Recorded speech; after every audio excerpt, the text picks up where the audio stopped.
The Philadelphia Eagles coach has fired Jalen Carter after the spit incident on Dak Prescott. No suspension, no fine first. Fired. The locker room is stunned, the fan base is melting down, and the league is scrambling. Tonight, I'm taking you inside the moment it happened, the call that sealed it, and the fallout that could rewrite this rivalry, starting right now. You know the setup: Eagles Cowboys, stadium shaking, the kind of night where every breath fogs with adrenaline. Then the snap that never was, the spit, the flag, the walk. Everyone's phone lights up at once, but our story starts after the cameras cut to commercial. Carter heads down the tunnel, shoulder pads still on, jaw tight, that churn in your chest when the thing you love turns into noise.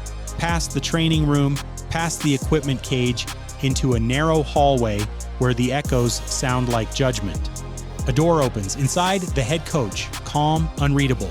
On either side, the GM and a team official with a folder thick enough to stop a blitz. It's quiet. Too quiet for game night. Sit, the coach says. Carter sits. He's still breathing like he just chased down a screen from behind. He tries to speak first, to get in front of it, but the coach isn't here for a back and forth. "We're done," the coach says, 2 words, like a trapdoor. Carter's face hardens, then flickers. "Coach, Stop." The coach's voice doesn't lift, but it lands. "We set a standard. You crossed it in front of the world." The folder slides across the desk. Conduct language, team rules, non-football acts. Carter doesn't open it. He knows what's inside. You can only read a page like that once before it burns into memory.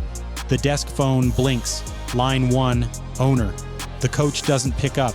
Not yet. "This isn't personal," he says. "It's the promise we make to each other."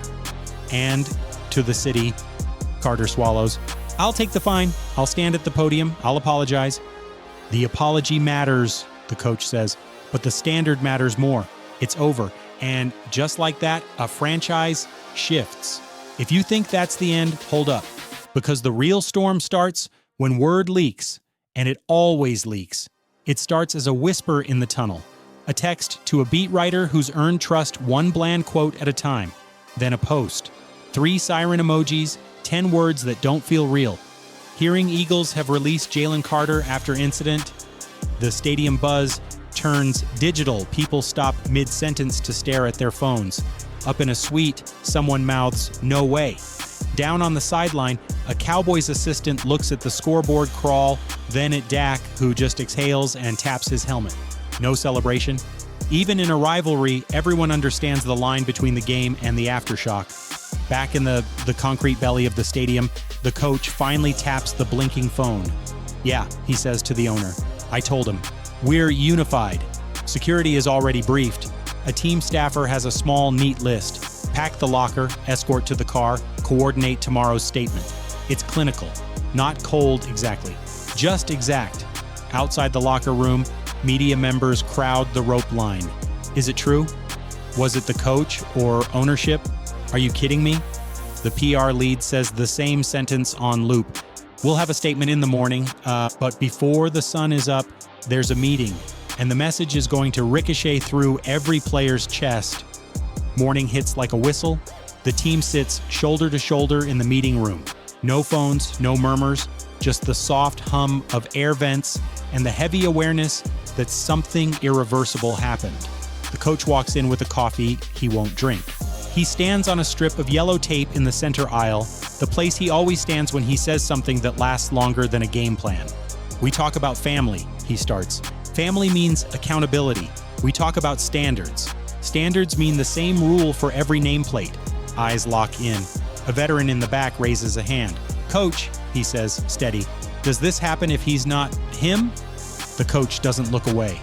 "If the rules change based on who you are, we don't win anything that matters." The words land, not like thunder, like cement. He points at the sign above the exit. "Do your job. Respect the game." We hung that on day 1. Today it means something. He keeps it short, because drama is oxygen and he's suffocating it. Questions, silence, then let's work. Meanwhile, out in the wild world, the statement is about to drop, and every show with a desk and a hot take is warming up. At 8:01 a.m., the team posts the words, Effective immediately, the Philadelphia Eagles have released Jalen Carter for conduct detrimental to the team. We hold ourselves to a high standard of sportsmanship. We thank Jalen for his contributions and wish him the best. No long paragraph, no hedging. Released. Detrimental. It's a surgical statement and it cuts fast. The split screen starts. One channel calls it courageous, culture over chaos. Another calls it reckless, talent over principle is how you win in this league, they argue. A former player leans into his mic. You don't know what was said in that room? Sometimes the standard is the game plan. The agent answers by noon.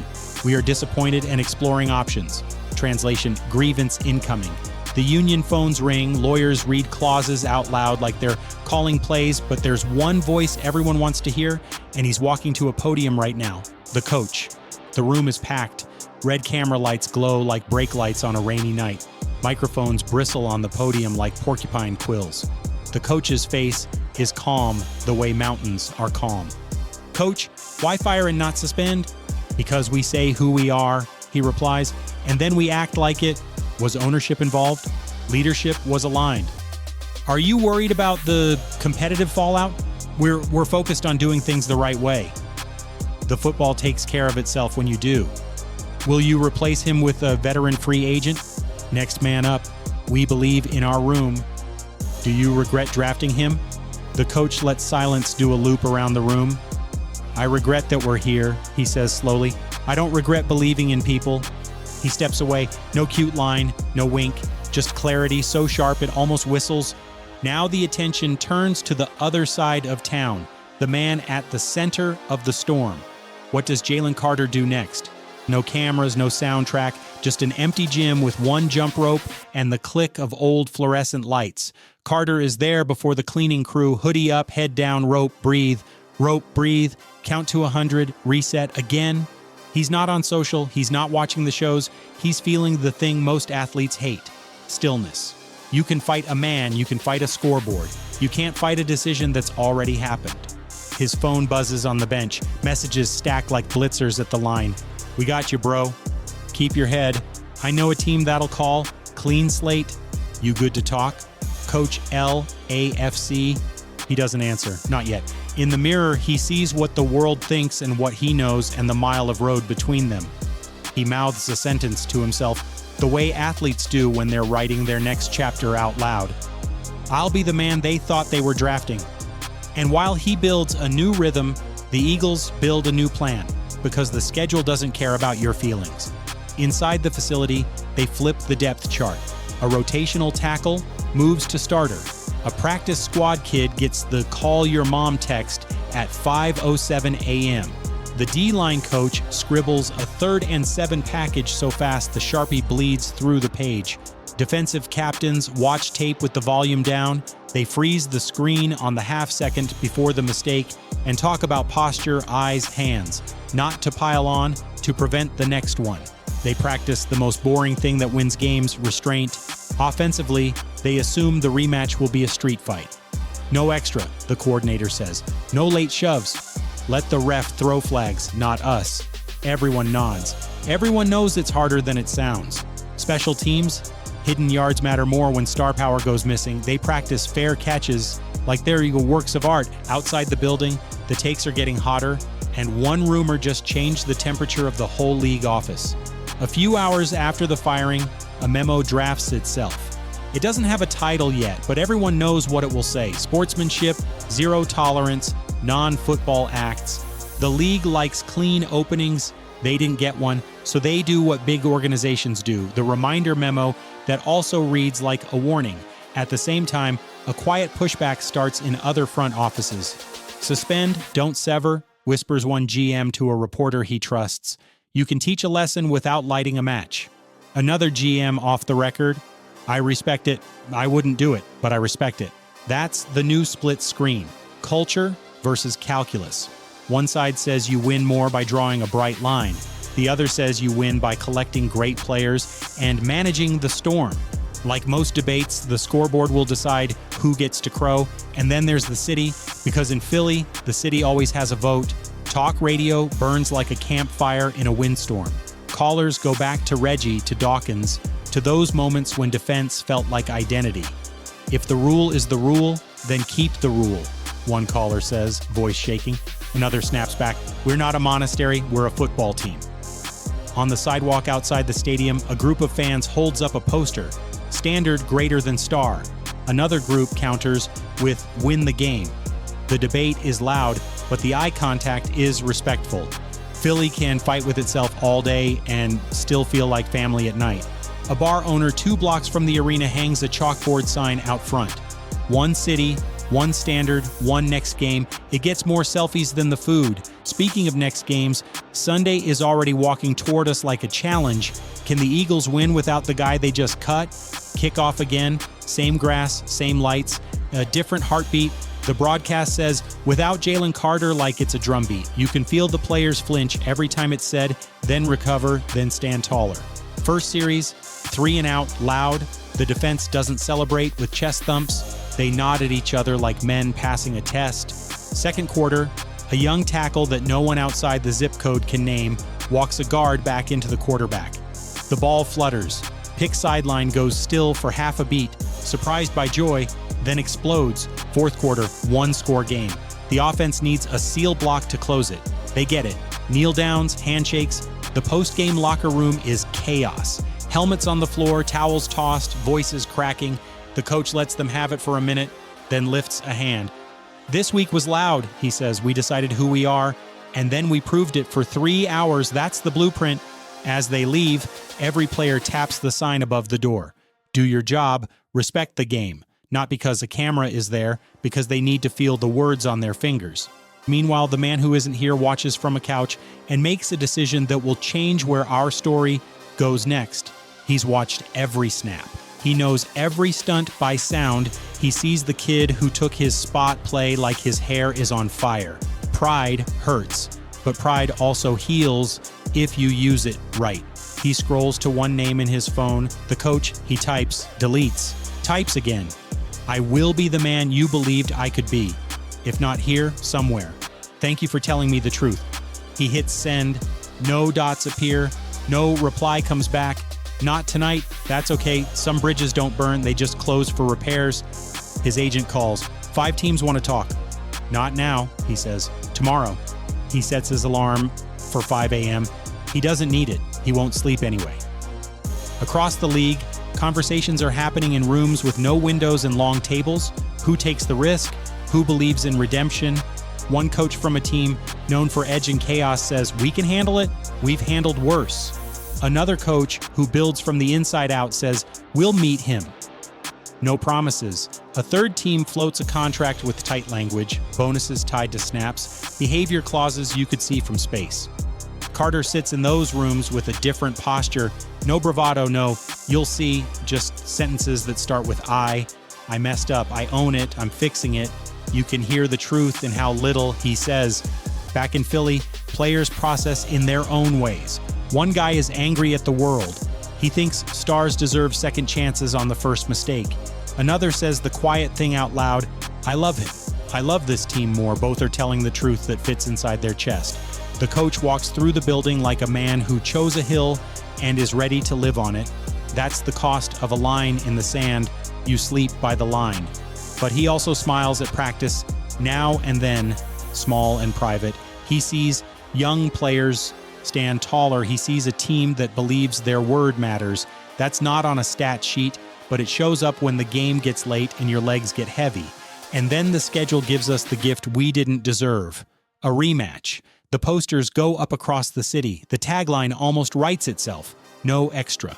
All week, microphones beg for bulletin board material. Nobody bites. The Cowboys speak in sentences so clean you could eat off them. The Eagles repeat the mantra. Between the whistles, you can feel the league office smiling game night. The first hit is legal and loud. The second is smarter. Every little shove gets swallowed. Every almost late snap gets swallowed. Every jawing session ends with a breath and a step back. It's the hardest discipline to practice. Not giving the other guy the moment he wants. Third quarter, Dallas drives, Philly bends, then snaps shut. Fourth quarter, Philly drives, Dallas punches back.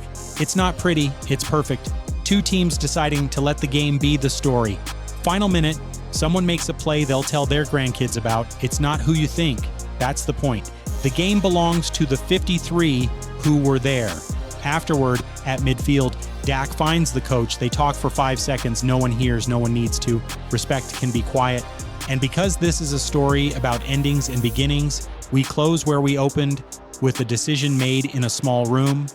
Weeks later, the coach sits in that same office. The dead plant has been replaced.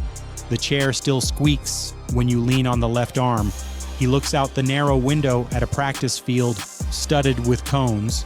He thinks about the moment he said, "We're done." He doesn't second guess it. He doesn't celebrate it. He accepts it.